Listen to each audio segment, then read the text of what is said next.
Hey guys, how's it going? Hope you're doing well. My name is Crown, and today I'm going to read you some very interesting stories that I hope that you're gonna love. And now, without further ado, let's go!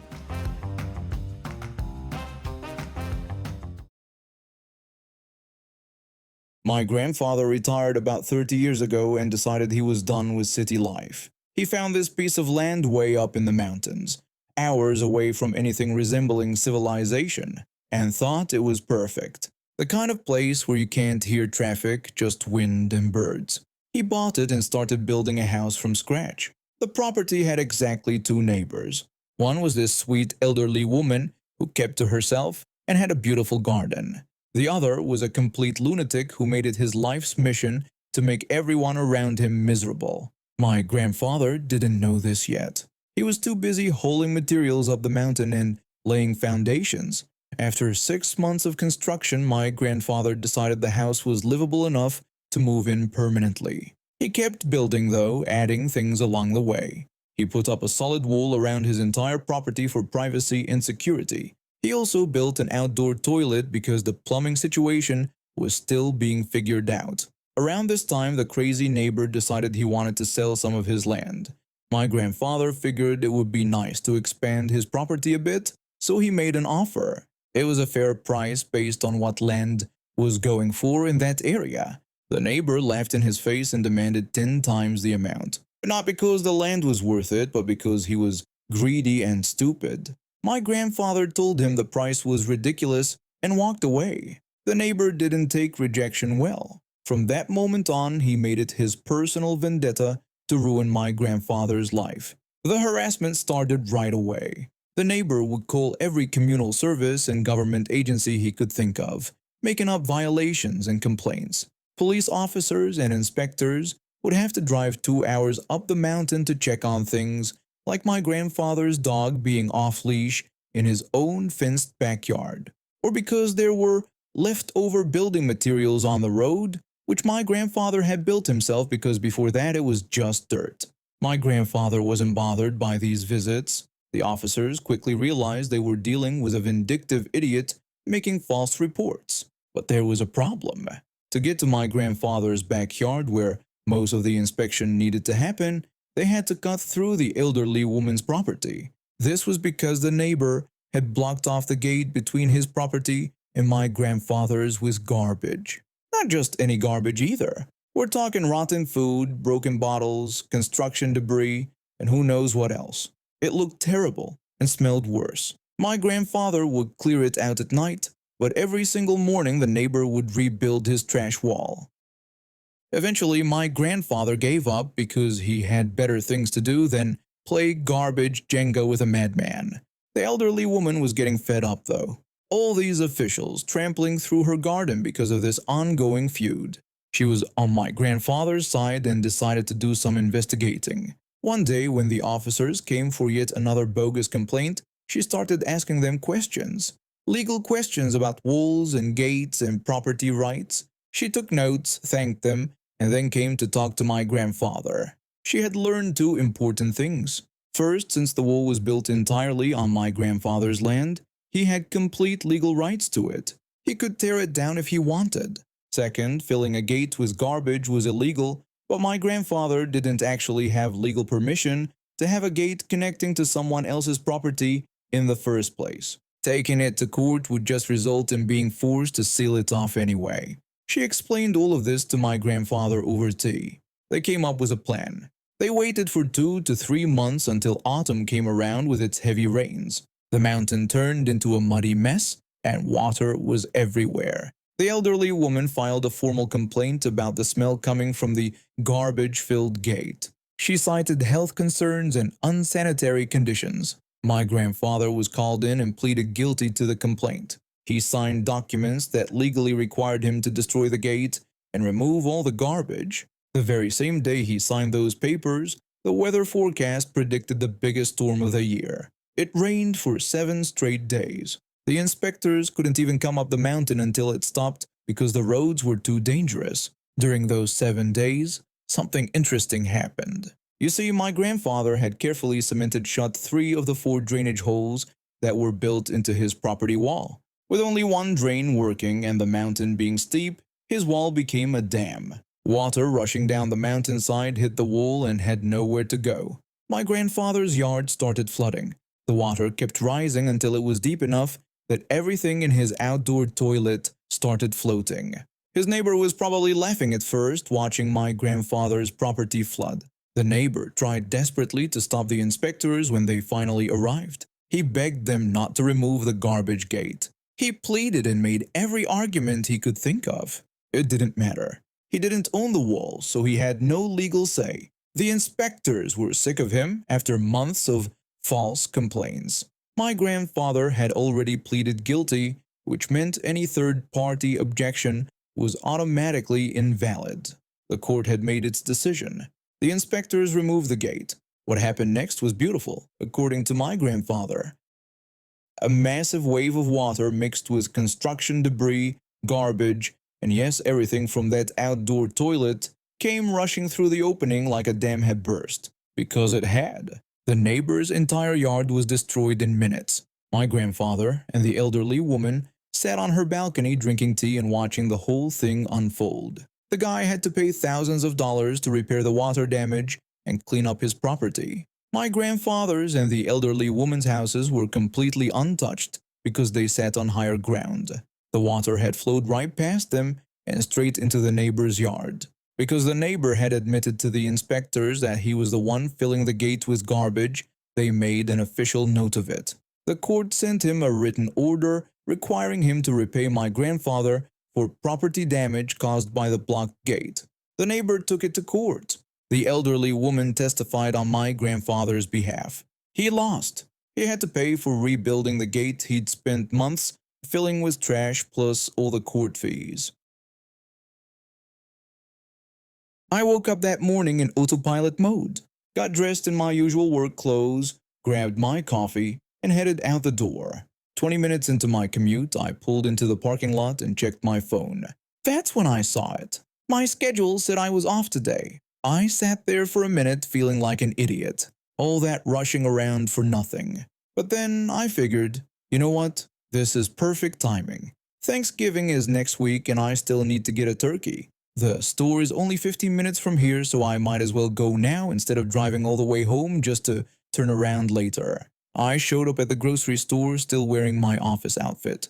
Button-up shirt, slacks, nothing fancy but definitely not my usual weekend wear. I didn't think much of it though. I was just there to grab a turkey and go home.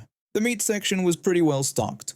Rows and rows of frozen turkeys sitting there waiting to be picked. I walked down the aisle, looking at the sizes, trying to figure out which one would be big enough. Then I spotted it. This beautiful massive bird had to be at least 20 pounds. My mouth started watering just thinking about all that crispy skin and juicy meat.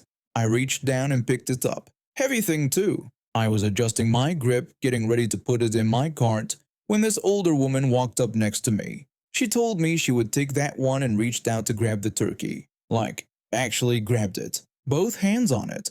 I thought she was joking at first. You know how sometimes people make those comments about wanting something but they're not serious? I figured that's what this was, so I kind of laughed it off. But she didn't let go. She started trying to pull the turkey out of my hands. I asked her what she was doing. She got all huffy and explained that she thought I was restocking the turkey. She said since I was holding it, she felt it was better to grab it from me instead of having to bend over and grab one herself.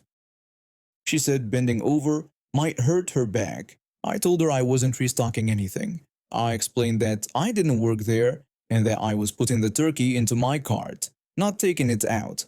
Her whole face changed. She got this annoyed expression and turned around to call for her husband. This guy came walking over. Older guy, probably in his 60s.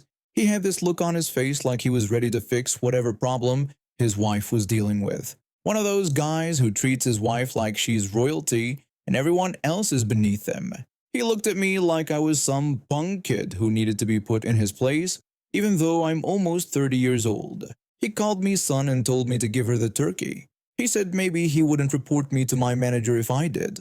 I apologized and explained that I didn't work there. I pointed out there were plenty of other turkeys available. I even offered to help her put a turkey in her cart if she needed it. but I said he looked capable of doing that himself. His face got red, like I had just insulted his entire family. He raised his voice and said he tried to be fair with me. He yelled that I needed to give her the turkey on the count of 3 or he would have no choice but to put the fear of God into me. Then he started counting. 1, 2, I just stood there. What was I supposed to do? This guy was counting down like I was some child who needed a timeout. And for what? A turkey? There were literally dozens of other turkeys right there in the freezer. Why was this specific one so important? Thankfully, the store manager must have heard all the yelling because he came walking over pretty quickly. He asked if everything was all right. The husband told him that yes, there was a problem. He said the manager's employee was refusing to give his wife the turkey. He explained that his wife had a bad back and trying to lift one of these turkeys could cause her harm. He threatened to sue both the store and me for attempting to cause his wife bodily harm. The manager looked at me, looked at my outfit, looked back at the guy. He told the man that I didn't work there. He said I had no obligation to give them the turkey. He asked him to please calm down and offered to grab another turkey for them. He warned that otherwise he would have to ask them to leave. That set the husband off even more. He screamed about how dare the manager talk to him with such disrespect. He yelled that I wasn't a man but a boy who needed to be taught a lesson in manners. He said he should give the manager the same treatment too. His wife jumped in, giving me this condescending look. She said I should see what I caused. She told me my mother must have been a horrible parent if this was the child that she raised. Everything stopped. My mom died 3 weeks ago. 3 weeks? I'm still figuring out how to function without her. And this stranger, this entitled woman who tried to take a turkey out of my hands, just said that about her. I told him to take it. I said to take the stupid turkey and go have it.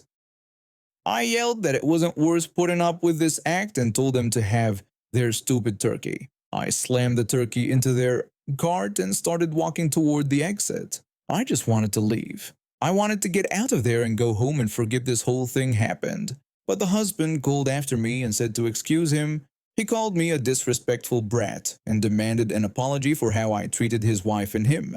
He said he wanted it right now. I turned around, looked him right in the eye, and flipped him off. I told him he could shove it up along with that turkey. Then I let him know that my mother died 3 weeks ago. I told him to thank his wife for what she said. Then he punched me, right in the face. I've never been punched before. It hurt way more than I thought it would. My nose started bleeding immediately. Someone must have called the cops because they showed up pretty fast. When they asked if I wanted to press charges, I didn't even hesitate. Absolutely I did. The guy was furious. When the cops showed up, he actually thought they were there to arrest me. He kept yelling about how I was disrespectful and flipped him off, and they needed to do something about me. He didn't seem to understand that he had just punched someone in the face. He even tried to tell them I was in a gang. A gang. I was wearing office clothes, button-up shirt and slacks. What gang would that be exactly? When they put the handcuffs on him, he started crying. He was saying something about how his poor wife would be without care now. His wife came running out when she saw him getting arrested. Suddenly she was all frail and weak, hunched over like she could barely walk. Funny because I had just watched her sprint out of the store pushing a full cart of groceries. She kept staring at me the whole time the cops were talking to her, giving me this look like somehow this was all my fault. I didn't get my turkey that day, but the store manager felt bad about the whole thing. He gave me a free turkey and several pies: pumpkin, white chocolate cheesecake, pecan, and cherry. Thanksgiving turned out great. I had been working at this big animal product store chain in Quebec for about 6 months when they promoted me to assistant manager. I was excited about the opportunity even though it meant dealing with more responsibility and the occasional headache from upper management. The store was busy, we had regular customers who knew us by name, and most days were straightforward. Stock the shelves, help customers find what they need, make sure the animals in our care section were looked after properly. Then came the week from hell. Our regular manager went on vacation, and they sent us this rotary manager to fill in. You know the type, someone who bounces from store to store thinking they know everything about how to run the place better than the people who work there every single day. This guy walked in like he owned the joint and immediately started changing everything we did.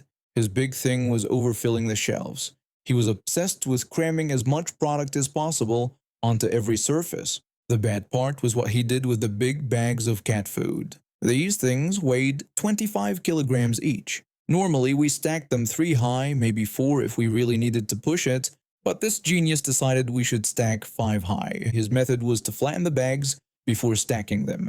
He'd press down on them until they were somewhat flat, stack 5 of them up, and then walk away satisfied with himself. The problem was that bags of cat food don't stay flat. They're filled with, actual food pellets. After about 30 minutes, they'd start puffing back up to their normal shape, making the whole stack unstable. The Rotary manager insisted this was the proper way to maximize shelf space and inventory presentation. He claimed he'd been doing this for years across multiple locations and told me to follow the system. I tried to explain that the bags didn't stay flat and would become unstable, but he wouldn't listen. So every time he'd leave after creating one of these disasters, I'd go and remove the extra bags. I've been doing this for days, trying to keep the store safe without directly defying him to his face. It was exhausting. We had just hired this new girl, maybe 16 years old, tiny thing, sweet kid, who was eager to learn. She was great with customers and good at organizing smaller items, but she couldn't handle the heavy stuff like cat litter or those massive bags of cat food. I didn't blame her. Half the guys who worked there struggled with that stuff. Near the end of one shift, she came rushing up to me looking worried. She told me she needed help because a customer needed one of the big bags of cat food, and she couldn't get them down.